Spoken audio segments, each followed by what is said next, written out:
আসসালামু আলাইকুম। আসসালামু আলাইকুম। আমি মোহাম্মদ শাকিলুর রহমান, প্রভাষক, হিসাব বিজ্ঞান বিভাগ, রকুনউদ্দিন মোল্লা গার্লস ডিগ্রি কলেজ। আজকে আমার ইউটিউব চ্যানেলের ক্লাসের সাবজেক্ট হচ্ছে উচ্চ মাধ্যমিক হিসাব বিজ্ঞান প্রথম পত্র, সিলেট বোর্ড 2025-এর বোর্ড অবজেক্টিভ। আজকে আমরা আলোচনা করতে যাচ্ছি। 1 নম্বর কোশ্চেন, মূলধন জাতীয় ব্যয় কোনটি? মূলধন জাতীয় ব্যয় কোনটি? মেশিন সংস্থাপন ব্যয় মূলধন জাতীয় ব্যয়। 2, বিক্রয়ের উদ্দেশ্যে কম্পিউটার ক্রয় করা হলে নিচের কোনটি ডেবিট করতে হবে? ক্রয় হিসাবকে ডেবিট করতে হবে। উদ্দীপকটি পড়ো এবং 3 এবং 4 নম্বর প্রশ্নের উত্তর দাও। জনাব সালাম একজন ব্যবসায়ী। 2024 সালের 31 ডিসেম্বর তারিখে তার ব্যবসায়ের রেওয়া মিলের মনিহারের পরিমাণ ছিল 1,000 টাকা। সমন্বয়ে বলা হয়েছে প্রারম্ভিক মজুদ 150 টাকা মনিহারি। প্রারম্ভিক মজুদের মধ্যে 150 টাকা মনিহারি, সম্পূর্ণ মজুদের মধ্যে মনিহারি 350 টাকা মনিহার অন্তর্ভুক্ত হয়েছে। তো ব্যবহৃত মণিহারি সংখ্যা কত? ব্যবহৃত মণিহারি সংখ্যা সমান সমান মণিহারি যোগ প্রারম্ভিক মজুদের মধ্যে মণিহারি বাদ সমাপনী মজুদের মধ্যে মণিহারি, অর্থাৎ 1,000 যোগ 150 বিয়োগ 350 সমান সমান 800 টাকা হচ্ছে এখানে ব্যবহৃত মণিহারি।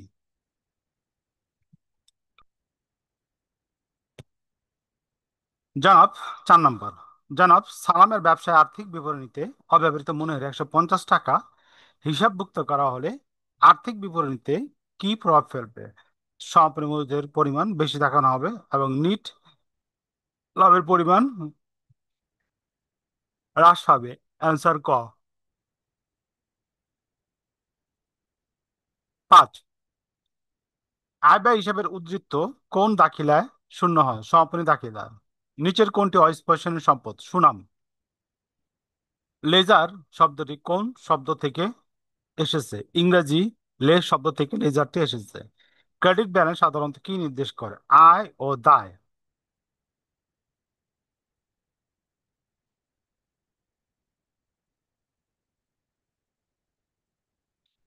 রেওয়া প্রদত্ত ভাড়া 12,000 টাকা, 3/1 অংশ। রেওয়া প্রদত্ত ভাড়া 12,000 টাকা, 3/1 অংশ। 3/1 অংশ দ্বারা বোঝায় তিনের সরি 3/2 অংশ দ্বারা বোঝায় 3/2 অংশ দেওয়া হয়ে গেছে, 3/1 অংশ বাকি রয়েছে। তো 3/2 অংশ যদি 12,000 টাকা হয় তো 3/1 অংশ হবে কত? 6,000 টাকা। ব্যাংকের মক্কেল কে? যে ব্যক্তি ব্যাংক বা প্রতিষ্ঠান হিসাব খোলে এবং হিসাব পরিচালনা করে তাকেই বলা হয় ব্যাংকের মক্কেল বা আমানতকারী। উদ্দীপকটি পড়ো, 11 এবং 12 নম্বর প্রশ্নের উত্তর দাও। জনাব সুমন ব্যবসার জন্য নগদ বই মোতাবেক ব্যাংক জমার উদ্বৃত্ত 2,000 টাকা এবং আদায়ের জন্য ব্যাংকে জমা 5,000 টাকার চেকটি এখনো ব্যাংকে উপস্থাপন করা হয়নি। ব্যাংক ইস্যুকৃত 3,000 টাকার একটি চেক ব্যাংকে উপস্থাপন করা হয়নি। ওকে, ঘটনা এরকম। দেখি রিকোয়ারমেন্টে কি চাইছে আমার। হুম, নগদান বই মোতাবেক ব্যাংক জমার পরিমাণ কত? তো এখানে দেখা যেতেছে ব্যাংক জমা অতিরিক্ত ছিল 1,000 টাকা, যোগ চেক উপস্থাপন করা হয়নি, এটা যোগ হইব 10,000 টাকার সাথে যোগ হবে এবং বাদ হইবে কত? চেক উপস্থাপন করা হয়নি 3,000 টাকা। তো ব্যাংক জমা আহ, বিধি মোতাবেক। ওকে, 11 নম্বর, তো ব্যাংক জমার উদ্ধৃতি ছিল 20,000 টাকা, প্রশ্ন উল্লেখ আছে। তো তবে পাস বই অনুসারে ব্যাংক জমা উদ্ধৃতি থাকবো 20,000 মাইনাস 5,000 যোগ 1,000 সমান সমান 18,000। নগদান বই মোতাবেক ব্যাংক জমা অতিরিক্ত পরিমাণ 10,000 টাকা হলে পাস বইয়ের উদ্ধৃত কত হবে? তো 10,000 টাকা সাথে আমরা কি করুম? 5,000 টাকা যোগ করুম এবং বিয়োগ করুম কত? 3,000 টাকা। বিয়োগ করলে তো আছে ব্যাংক জমা অতিরিক্ত 12,000 টাকা। কোন দাখিলার মাধ্যমে মুনাফা জাতীয় হিসাব বন্ধ করা হয়? সমাপনী দাখিলা। আদার জন্য ব্যাংকে জমা চেক প্রত্যাখ্যাত হইলে নগদান বইয়ে কোন পাশে লিখতে হবে? ক্রেডিট পাশে ব্যাংক কলামে। জাবেদাকে হিসাবের কোন বই বলা হয়? প্রাথমিক বই জাবেদাকে হিসাবের প্রাথমিক বই বলা হয়। উদ্দীপকটি পড়ো, 16 এবং 17 নম্বর প্রশ্ন উত্তর দাও। রেওয়া মিলে দেওয়া আছে সেবায় 50,000 টাকা, অনুপর্যায় সেবায় 16,000 টাকা। সমন্বয়ে বলা হয়েছে সেবায় 5,000 টাকা হিসাবভুক্ত হয়নি এবং অনুপার্জিত সেবায় 7,000 টাকা। তো সেবা আয়ের মোট সেবা আয় কত? মোট সেবা আয় কত? আমার সেবা আয় দেওয়া আছে কত? 50,000 টাকা। এইটার সাথে আমার যোগ হইব যেটা নাকি সমন্বয়ে দেওয়া আছে 5,000 টাকা। ওকে। এবং সেবা আয় অনুপার্জিত সেবায় 7,000 টাকা। তার মানে এখানে 16,000 টাকাতে দিই 7,000 টাকা কি হয় অনুপার্জিত থাকে। তো আমার উপার্জিত সেবায় হলো গিয়া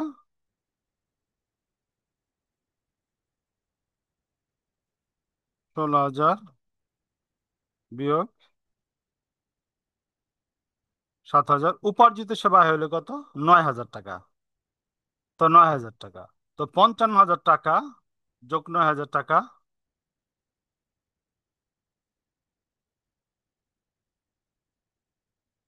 9,000 টাকা যদি আমি করি, আমার এখানে আইতাছে 54,000, সরি 64,000 টাকা।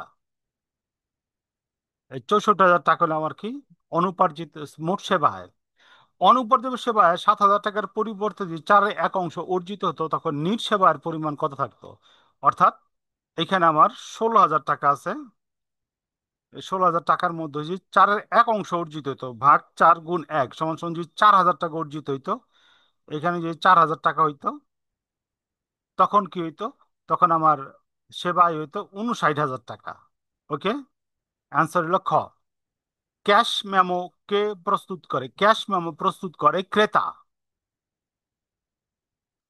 হিসাব সমীকরণ হল এ সমান সমান এল প্লাস ওই রেভিনিউ অ্যাড এক্সপেন্স বিয়োগ ডিপ্রিসিয়েশন বিয়োগ। তার মানে এ, আবার এ সমান সমান এল প্লাস ওই, এটা আমার হিসাব সমীকরণ। তার মানে আনসার কত? 2 এবং 3। অ্যান্সার হলো গ। অনাগত লেনদেনের জন্য ব্যবহৃত ভাউচার কি? Journal voucher, JB. বৈষয়িক বিবরণের মাধ্যমে আমরা জানতে পারি সম্পত্তির প্রকৃত পরিমাণ, দায়ের প্রকৃত পরিমাণ। অ্যান্সার ক।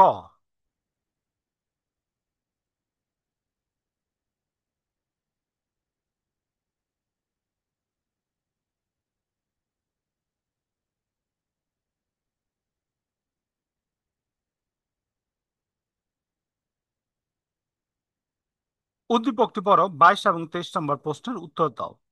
জনাব লিটন 2024 সালের 1 মার্চ তারিখে নগদ 50,000 টাকা, 10,000 টাকার পণ্য এবং 5,000 টাকা ঋণ নিয়ে ব্যবসা আরম্ভ করলো। আচ্ছা, এটা আমরা দেখি সিলেট বোর্ড যশোর। টাকাটা একটু কনফিউজ লাগতেছে, 5,000 টাকা কিনা ঋণ।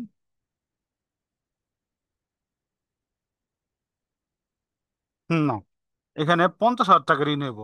এই যে ঋণটা বলছে আমরা এখানে, ঋণের টাকার পরিমাণটা হইবে কত? 50,000 টাকা ঋণ নিয়ে ব্যবসা আরম্ভ করলো। মার্চ মাসে তার অন্যান্য লেনদেন ছিল নিম্নরূপ: ব্যক্তিগত অর্থ, স্ত্রীর জন্য অলংকার করা 70,000 টাকা, ব্যবসা হতে ছেলের স্কুলের বেতন 2,500 টাকা, অতিরিক্ত মূলধন আনয়ন করে 30,000 টাকা। পয়লা মার্চ তারিখে পয়লা মার্চ তারিখে রিটার্নের মূলধনের পরিমাণ কত ছিল? এটার জন্য আমরা যদি একটু বোর্ডে চলে যাই, বোর্ডে চলে গেলে বেটার হইব।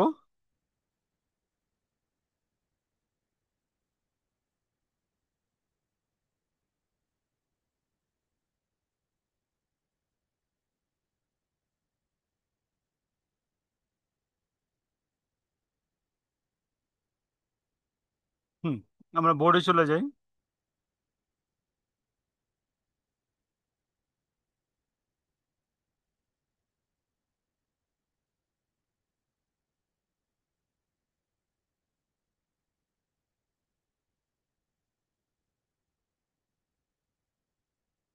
ওকে, এটা হলো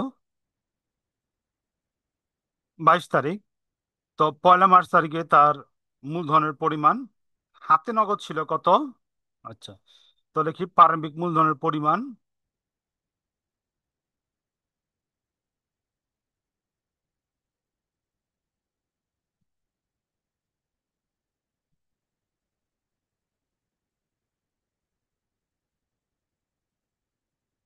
হুম, প্রারম্ভিক মূলধনের পরিমাণ, তার মূলধনের পরিমাণ ছিল এখানে আমার নগদ ছিল কত? 50,000 টাকা। আচ্ছা, এখানে একটু মুছা দেখাই, লেখা লেখা দেখাই বেটার হয়। নগদ, নগদ এটার সাথে যোগ হবে আমার ঋণের টাকাটা। ঋণ যোগ ক্রয় মাইনাস ঋণ। ওকে, তো দিলে আমার এখানে আসতেছে 1 লাখ যোগ 1 লাখ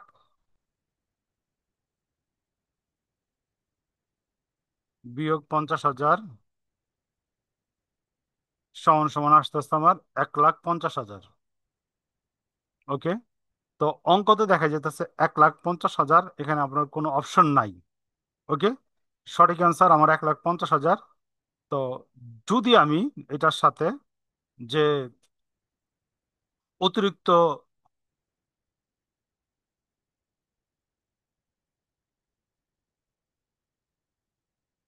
উম, হুম, এখানে 1,50,000 টাকা আসে আমার প্রারম্ভিক মূলধন। যদি এটার সাথে আমার উম, অন্য কোন আইটেম যোগ বিয়োগ করি, তো দেখা যেতেছে আমার মূলধনের সাথে মিলা যায়। তো এখানে অতিরিক্ত মূলধন আনয়ন করছে আমার। এখানে দেখতেছি কত, 30,000 টাকা। 30,000 টাকা যদি যোগ দিই আমরা, মাইনাস, এবং বেতন প্রদান করছে কত, 2500 টাকা। যদি বিয়োগ দিই, হ্যাঁ, বিয়োগ দিলে আমার দেখতেছি 1,77,500 টাকা আসে। যদিও এটা কি আহ 1 তারিখে উক্ত লেনদেনগুলো সম্পাদিত হয়েছে কিনা এই সম্পর্কে কোনো উল্লেখ নাই। তার মানে এখানে সঠিক অ্যান্সার দেওয়ার নাই। তারপরে যদি আমরা সঠিক অ্যান্সার এখানে ধরতে চাই, তা আমরা দিতে পারি খ। আমরা দিতে পারি কি খ। আমরা কোশ্চেনে চলে যাই।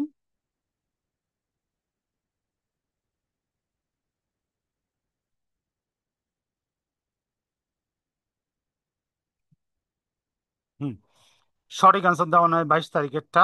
তারপর আমরা যদি ধরতে চাই, খ ধরতে পারি। সহপুনি মালিকানা সত্ত্ব ওই হিসাব করলে আমরা খ ধরতে পারি। ওকে, জনাব স্ত্রীর, জনাব লিটনের মালিকানা সত্ত্বর পরিবর্তিত হবে ছেলের স্কুলের বেতন প্রদান দ্বারা অতিরিক্ত মূলধন আনয়ন দ্বারা।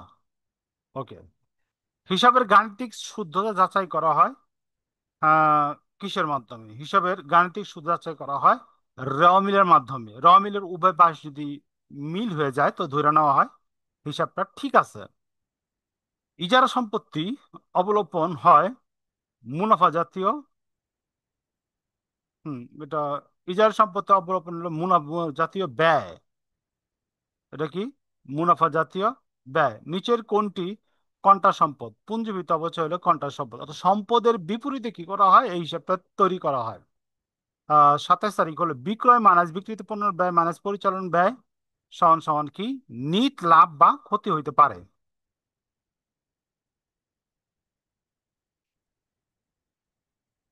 জনাব মাহমুদ 2023 সালের 1লা জানুয়ারি তারিখে ব্যবসার জন্য 1,80,000 টাকা একটি মেশিন ক্রয় করে। সংস্থাপন বা 20,000 টাকা। 10 বছর আবিষ্কার ভগ্নাংশ পড়ে 30,000 টাকা। 2000 ক্রমশ যেরপর 2024 সালের মেশিনের অবচয় কত? কিন্তু এখানে অবচয়ের হার দেওয়া নেই। প্রথমে আমার অবচয়ের পার্সেন্টেজটা বাইর করতে হবে। তো 100/10 গুণ 2 পার্সেন্টেজ সমান সমান কত হয়? 20% বেড়ে। ওকে, যেহেতু অবচয়ের হার 20%, অঙ্ক হলো কত, 2023 সালের। তো প্রথম 2023 সালের অবচয় বাইর করতে হইব। তো এর আগে আমাদের সম্পত্তির ক্রয় মূল্য, এই সেটা আমরা একটু বোর্ডে চলে যাই। বোর্ডে গেলে বেটার হয়।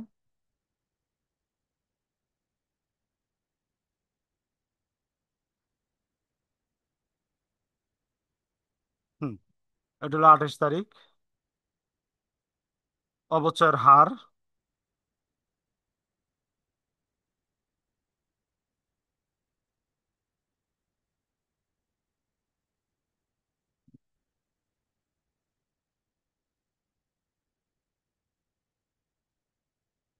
20%।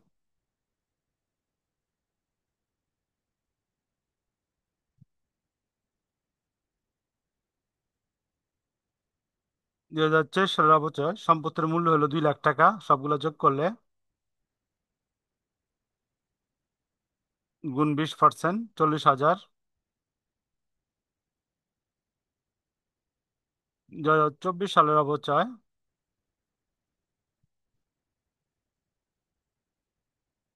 সমান সমান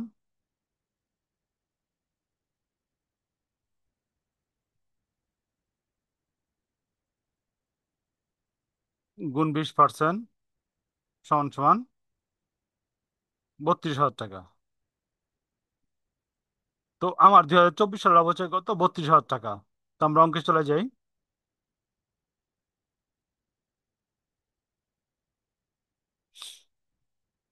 32,000 টাকা। মেশিন সংস্থান ব্যয়কে মুনাফা জাতীয় ব্যয় হিসেবে ধরে হিসাবভুক্ত করা হলে মামুনের ব্যবসায়িক আর্থিক অবস্থা বিবরণীতে কি প্রভাব ফেলবে? 2,000 টাকা কম প্রদর্শিত হবে, নিট টাকা টাকা কম প্রদর্শিত হবে, সম্পদের দায় প্রদর্শিত হবে, 20,000 টাকা কম প্রদর্শিত হবে। NFC ticket now submission for NFC.